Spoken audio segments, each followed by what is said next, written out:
सांप की सवारी करने वाले मेढक। Frogs that road a snake.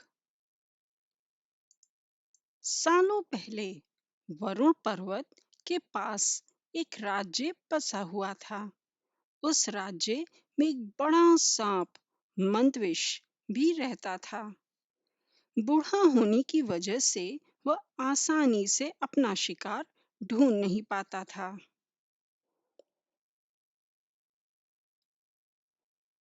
एक दिन उसने तरकीब सोची। वो तुरंत मेंढकों से भरे हुए एक तालाब के पास पहुंच गया। वहां वह दुखी होकर एक पत्थर के ऊपर बैठ गया। तभी पास के पत्थर पर बैठे एक मेंढक ने उसे देखा। उस मेंढक ने थोड़ी देर बाद सांप से पूछा, चाचा, क्या बात है? आज आप खाने की तलाश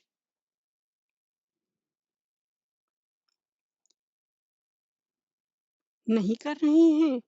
अपने लिए भोजन नहीं जुटाएंगे? इतना सुनते ही सांप ने रोने सी सूरत बनाकर मेढक को कहानी सुनाई। सांप ने कहा, मैं आज भोजन की तलाश में किसी मेढक के पीछे पीछे जा रहा था। अचानक से मेढक ब्राह्मणों के झुंड में जाकर छुप गया। मैंने गलती से एक ब्राह्मण की बेटी को काट दिया, जिससे उसकी मौत हो गई। इससे नाराज होकर ब्राह्मण ने मुझे श्राप दे दिया। उन्होंने मुझे श्राप देते हुए कहा कि तुझे अपना पेट भरने के लिए मेढकों की सवारी बनना पड़ेगा। इसी वजह से मैं इस तालाब के पास आया हूँ।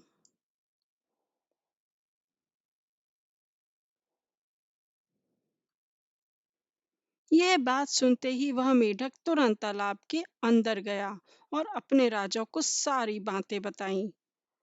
राजा कहानी सुनकर हैरान हुआ।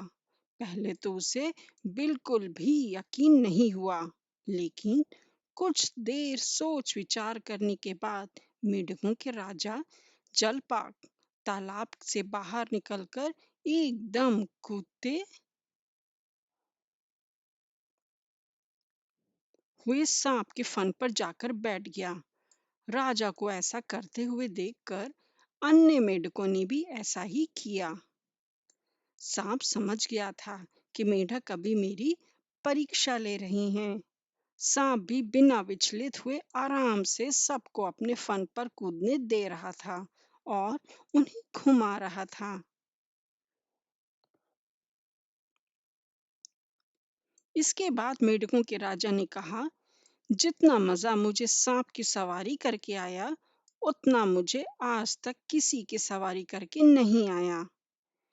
मेढकों का भरोसा जीतने के बाद अब धीरे धीरे सांप रोज मेढकों की सवारी बनने लगा।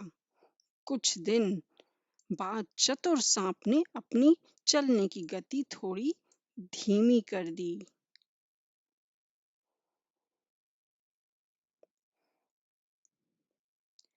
यह देखकर मेढकों के राजा जलपाक ने पूछा, हे सर, तुम्हारी चाल इतनी धीमी क्यों है?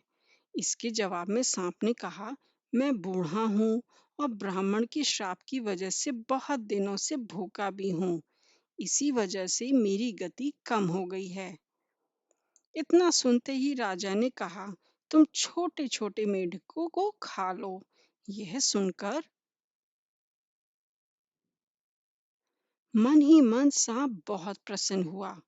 उसने कहा, राजन, मुझे ब्राह्मण का श्राप है। मैं मेढक खा नहीं सकता हूँ, लेकिन अगर आप कहते हैं तो मैं खा लेता हूँ। ऐसा करते करते वह रोज छोटे छोटे मेढक खाने लगा और वह तंदुरुस्त हो गया। अब सांप को रोज बिना किसी मेहनत के खाना मिल रहा था। सांप काफी प्रसन्न था। मेढक सांप की चाल अब तक नहीं समझ पाए थे। मेढक के राजा को भी सांप की साजिश की भनक नहीं लगी। एक दिन सांप ने मेढक के राजा जलपाक को भी खा लिया और तालाब में रहने वाले सारे मेंढकों के वंश का नाश कर दिया।